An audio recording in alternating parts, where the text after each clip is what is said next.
Okay, we're going to demonstrate reality therapy now, and for those of you who have already watched the tape on cognitive, Susan is going to be the same client. For those of you who watch this first, if you see the cognitive tape, it will look remarkably like the same client. So Susan is coming in as a woman who's going through some tough times in her marriage / impending divorce, and we're gonna see how a reality therapist would work with her. Hi Susan, how's it going? Not that good. So tell me what's up. My husband and I are divorcing. He's left me for a younger person that he works with at his office.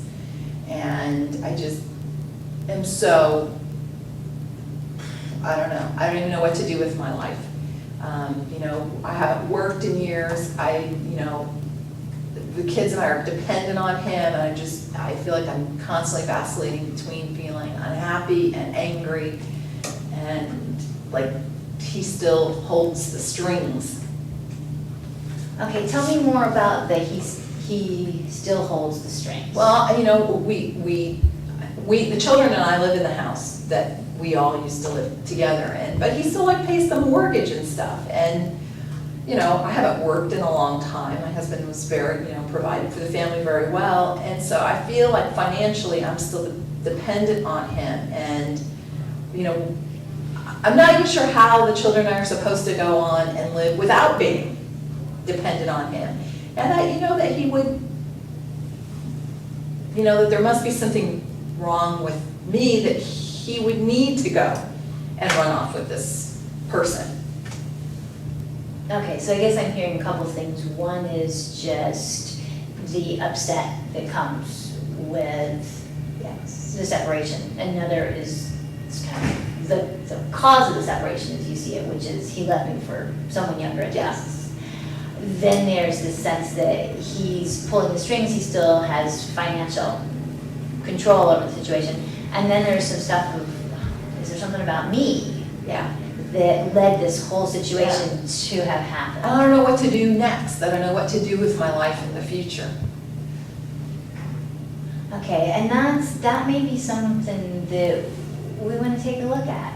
When you think about the future, what are things that you would like to see happen?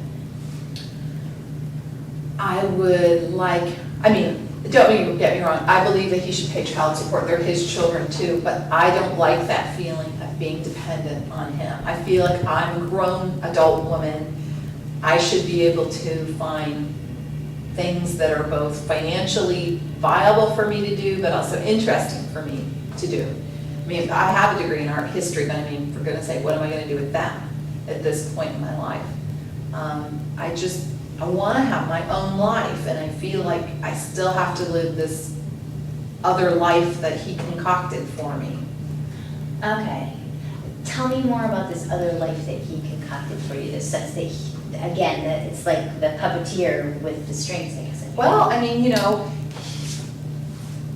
when you're going to start a life together, there was this, vision that, you'd have, 2.2 kids, and, that you're upscale couple, nice house, nice car, he provides very well for us, and that I would make sure the children's life was well, and that, that we had this, I guess, Ken and Barbie sort of life. But it's like now, it's just like, it's gone, and I don't know what the real thing is supposed to be. Was that a facade? Was it real? I don't know. Okay, and if you kind of look at that was the life you and he had planned together, and now it's different. For better or worse, now it's different. And you now have the life that you're going to plan, and that's going to be with him, at least in the background, because he's the father of your kids. Well, that's true. But your life now is probably otherwise separate from him. Mm-hmm. So you were saying one of the things that you'd like is to be able to go back to work for sort of purpose meaning as well as finances. Yes. Of the things that you and he wanted, of what your dream is, have you developed your own personal dream for your life now? You know what? Can't even remember the last time I had a thought of what my own personal dreams were apart from him and the children. You know, I don't, at this point, I feel like I just know that I want it. I don't know what it is.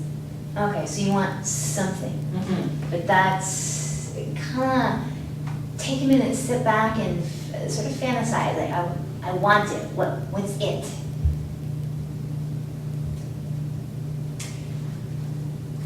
I think that, okay, if it was in a fantasy world, if I think I would be working at a museum, Okay. and I think I would love working there. And I may not be making a lot of money, but I'd be making enough that I could do the things that I wanted to do. I would still have my same friends that I had before, even though they were our friends. And the children would be happy and be doing the things that they're not gonna be those screwed up divorce kids.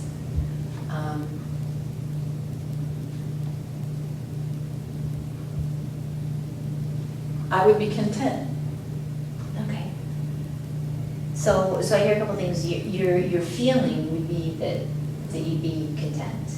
And then there's some of the things you would like in terms of a career, things you'd like in terms of social relationships, things you'd like in terms of what you'd like your kids to be doing and what you'd like your kids to avoid having happen, be those screwed up divorce kids.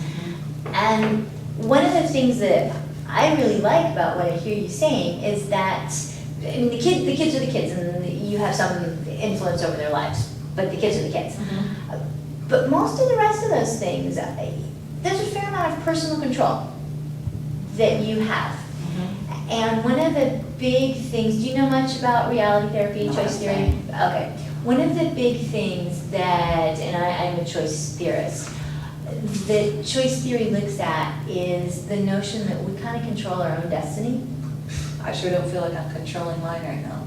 And so often when people come in, that's sort of where they're coming from, that the important other people in their lives really are kind of moving the strings, and they're just sort of this little pond being Life moved is just around. going on. Yeah, and so what I try to help clients to do is to appreciate the places where they really do have control, and they may be sort of giving it to other people or perceiving it comes from outside, but ways that you can either take it back or ways that you can realize, I really do own my thoughts. I really do own my feelings, and I own my behaviors. Although if he hadn't done some of these things, I wouldn't be in this predicament. And that's absolutely true. I mean, nobody has total control. You know, if an earthquake happens, it wasn't like, Yeah, it just sought me out. yeah, we wouldn't really personify the earthquake, but you still have to deal with the fallout. Yeah. So the position you're in is your husband's left. You have to deal with that situation, but how you choose to do that, It's up to me. how you choose to respond to him is your life. And I worry about how long, I mean, you know, because this has been going on months now, will I live the rest of my life as an angry divorcee? I don't want to be that. So these feelings of anger just, I'm very angry that I am in this position at this point in my life. when you notice the angry feelings being strongest, at those times, reality therapists and choice theorists kind of view behavior as we talk about this term, total behavior. And so everything you're sort of doing, there's a doing or an acting, there's a thinking or what's going on in your head, there's the feelings or the emotions sort of in your gut and in your body. And then there's what your biology's doing. You know, if you're angry, a lot of times you're angry, your face is kind of red and you're sort of clenched up. So that kind of makes sense? So when you're feeling angry, tell me, what are you often doing and thinking at those times?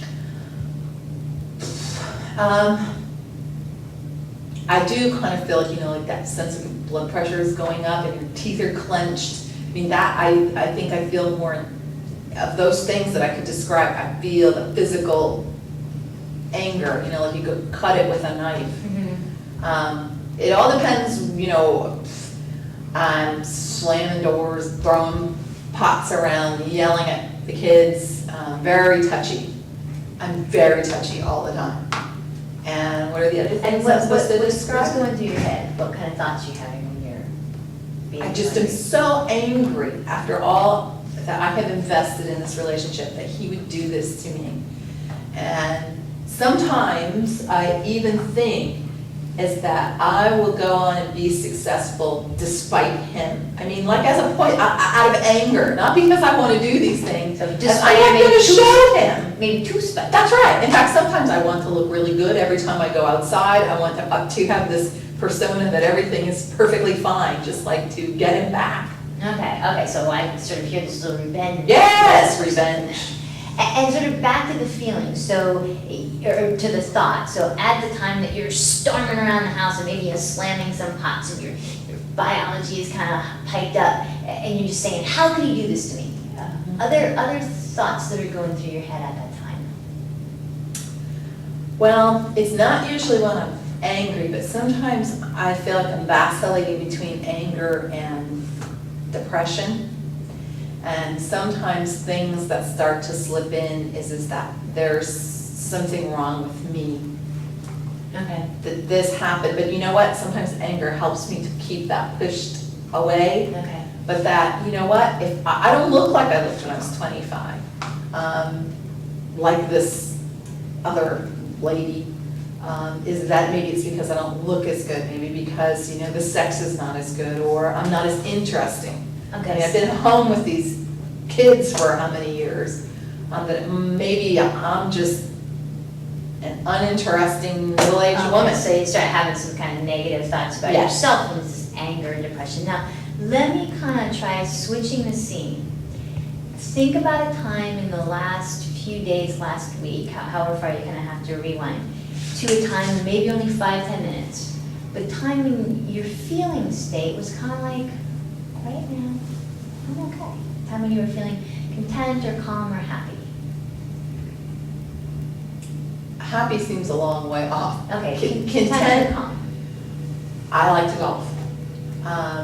And some of my friends that I golf with, we, you know, sometimes I think they do it because they pity you, you know, they know you're divorced and, but anyway, I did go golfing with some friends.